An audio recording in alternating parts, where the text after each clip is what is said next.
ومن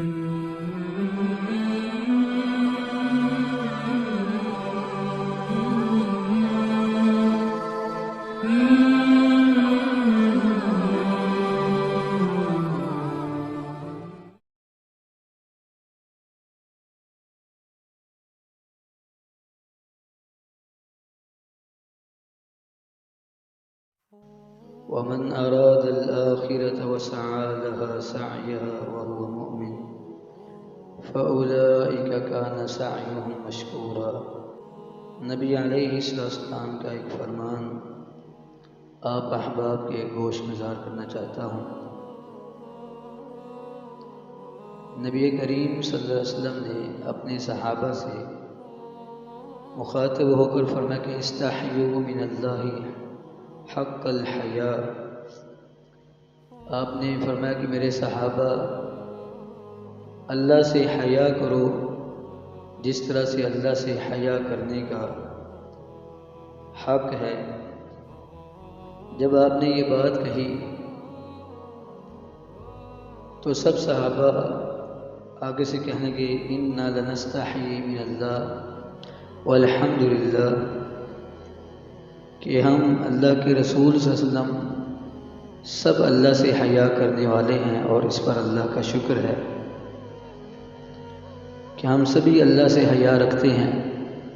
تو نبی کریم صلی اللہ علیہ وسلم نے فرمایا لیس ذاک، جو تم سمجھ رہے ہو وہ نہیں، ولکن الاستحیاء من اللہ ان تحفظ الراس وما وعى۔ آپ نے فرمایا کہ اللہ سے حیا کا مطلب یہ ہے کہ تم سر کی حفاظت کرو اور جو سر کے اندر چیزیں محفوظ ہوتی ہیں ان کی حفاظت کرو۔ ایک بہت بڑی بات جو رسول اللہ صلی اللہ علیہ وسلم نے فرما دی کہ تم سر کی حفاظت کرو اور سر جن چیزوں کو محفوظ کرتا ہے ان کی حفاظت کرو۔ انسان کی سوچ اصل کے اندر وہی انسان کی صورت ہے۔ جیسی انسان کی سوچ ہوگی انسان ویسا ہی ہوگا۔ اگر آپ چند دن دنیا کو سوچنا شروع کر دیں تو آپ دنیا دار بن جائیں گے۔ اگر آپ کچھ دن آخرت کی فکر کرنی شروع کر دیں آپ آخرت کے راہی بن جائیں گے۔ خیر کو سوچیں گے تو خیر آپ کے اندر پیدا ہو جائے گی، برائی کو سوچیں گے تو برائی آپ کے اندر پیدا ہو جائے گی۔ جیسی انسان کی سوچ ہوگی انسان اسی طرح کی اس کی وضاحت، اس کی شکل و صورت، اس کی حیت اسی طرح کی ہو جاتی ہے۔ اس لیے کسی انسان کو بدلنا ہو تو اس کی سوچ کو بدل دو، جس کی سوچ بدل گئی وہ انسان خود بخود بدل جائے گا۔ تو نبی کریم صلی اللہ علیہ وسلم نے کہا کہ اللہ سے حیا یہ ہے کہ انسان سر کی حفاظت کرے اور سر جو چیزیں اپنے اندر محفوظ کر رہا ہے ان کی حفاظت کرے، یعنی اپنے ذہن میں اپنے دماغ میں اللہ سے حیا کرتے ہوئے سوچو۔ جو اللہ سے حیا کرتے ہوئے سوچے گا وہ کبھی برا نہیں سوچے گا۔ بری سوچ بھی آئے گی تو فوراً وہ اللہ سے ڈرتے ہوئے اس سوچ کو ترک کر دے گا، اور یہی حقیقی نیکی تقوی پرہیزگاری ہے۔ انسان چاہے بظاہر جتنی مرضی انسان عابد و زاہد بن جائے، لیکن اگر اس کی سوچ میلی ہو چکی ہے بچپن سے ہی تو وہ ولایت کے اس عہدے تک، اس منصب تک نہیں پہنچ سکتا، کیونکہ اس کی سوچ ہمیشہ اسے گرا دے گی۔ اللہ کے قرب کی طرف بڑھے گا تو اپنی سوچ کی وجہ سے وہ شکست کھا جائے گا، گر جائے گا۔ تو سب سے پہلے اپنی سوچ کی حفاظت کرنی چاہیے۔ جس کی سوچ اچھی ہو گئی وہ انسان خود بخود اچھا ہو جائے گا۔ امام بخاری رحمہ اللہ کے استاد تھے امام ابو بکر الحمیدی رحمۃ اللہ علیہ۔ ان سے ایک نوجوان آ کر کہنے لگا کہ مجھے نماز میں برے خیال آتے ہیں، تو فرمانے لگے الحمدللہ، اللہ کا شکر ہے مجھے نماز کے علاوہ بھی کبھی برے خیال نہیں آئے۔ تو یہ سوچ کی جیسے بچپن میں سوچ بن جائے گی انسان مرتے دم تک اسی طرح کی سوچ کے پیچھے ہی رہے گا، اس کی سوچ، اس کی حرکتیں، اس کے اعمال اسی طرح کے رہیں گے۔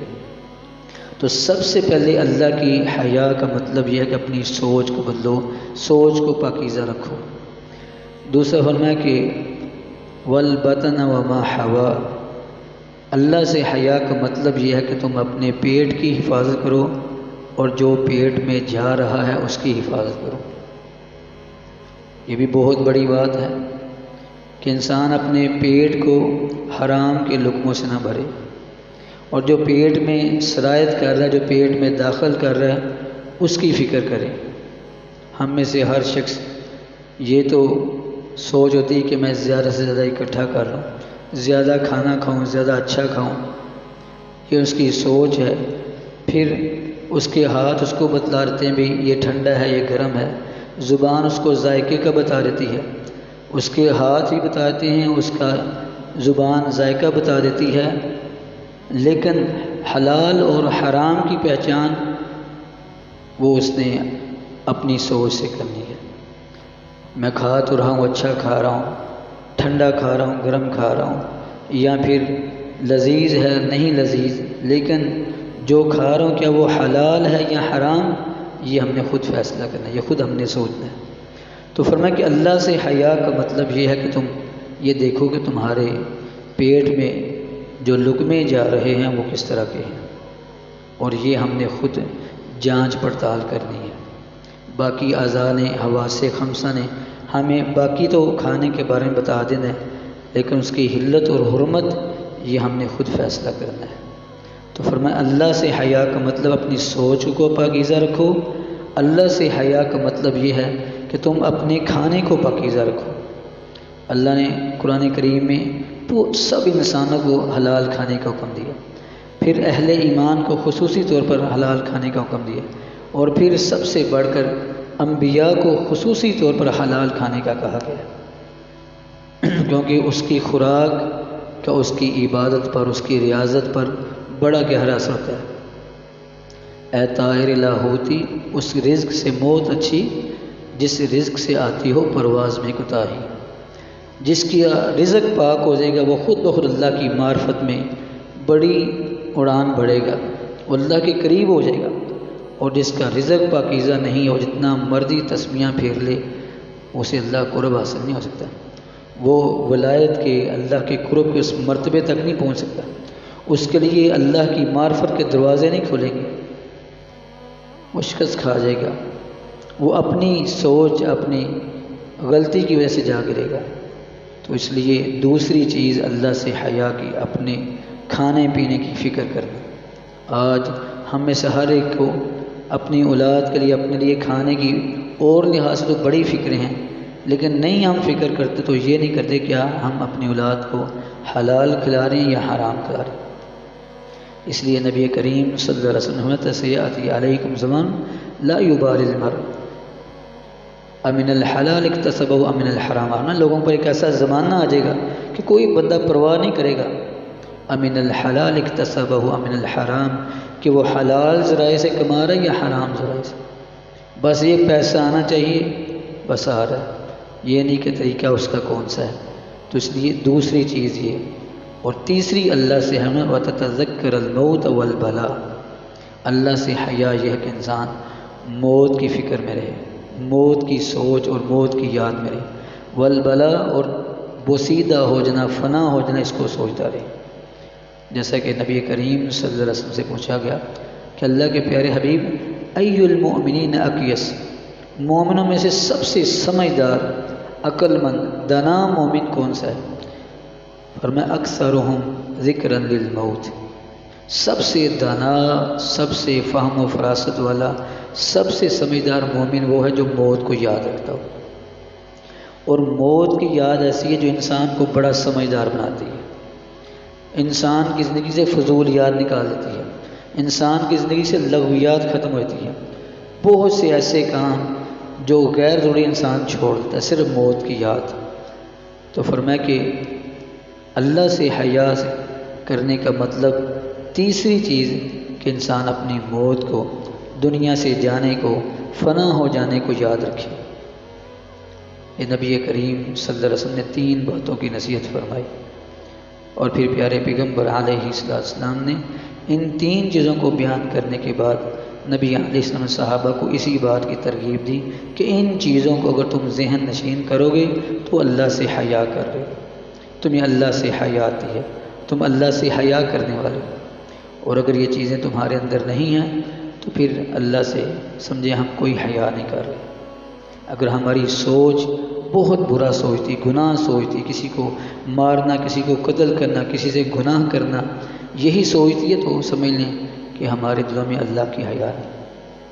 اس لیے امام ابن الجوزی رحمہ اللہ فرماتے ہیں کہ ذاکر وہ نہیں جو ہر وقت زبان پر اللہ کا ذکر کرتا رہے، تسبیحات پھیرتا رہے، ذاکر اللہ کو یاد کرنے والا وہ نہیں ہے۔